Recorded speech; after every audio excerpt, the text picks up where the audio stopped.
How can you interpret robot kinematics 3D coordinate systems?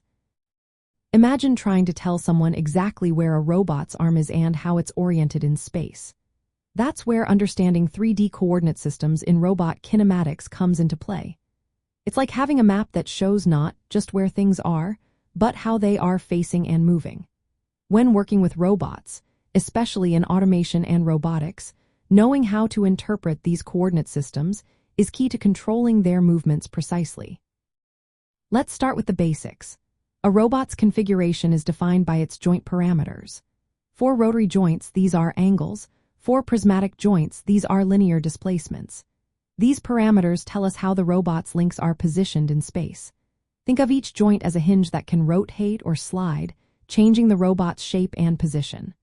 The goal is to connect these joint parameters to where the robot's end effector, like a gripper or tool, is located and how it's oriented. In robot kinematics, we use different coordinate systems to describe the robot's parts. The first is the base or world coordinate frame. This is a fixed point in space, often attached to the floor or the robot's foundation. All other positions and orientations are measured relative to this frame. It acts like a universal reference point for navigation and control. Next are the joint or link frames. Each joint or link has its own local coordinate system. These move as the joints move, helping us describe the robot structure step by step. It's like having a local map on each part that updates as the robot moves. These frames make it easier to understand how each part contributes to the overall position. Finally, there's the end effector frame. This is attached to the robot's tool or hand. It tells us exactly where the robot is working and how it's oriented in space. This is vital for tasks like picking up objects or assembling parts. To interpret these frames, we use transformations. Rotation matrices are used to describe how one frame is rotated relative to another. These are 3x3 matrices that tell us how to rotate from one orientation to another. Translation vectors show how much one frame has moved in space relative to another.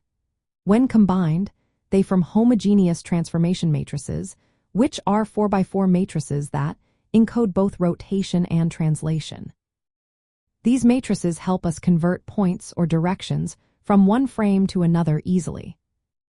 Orientation is often described using Euler angles, which are 3 sequential rotations about the axes. These are called roll, pitch, and yaw. They help us understand how the robot is facing in 3-dimensional space.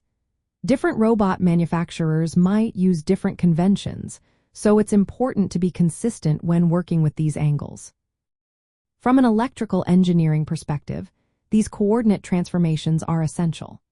They allow us to convert sensor data from encoders or inertial measurement units into meaningful spatial information. Control algorithms use these transformations to calculate the joint commands needed to move the robot's end effector to a specific position and orientation. They also support signal processing tasks like filtering sensor signals and fusing data from multiple sources. In practical terms, understanding these coordinate systems helps in programming robotic arms for precise movements in manufacturing or assembly. It helps mobile robots navigate by translating wheel encoder data into global positions.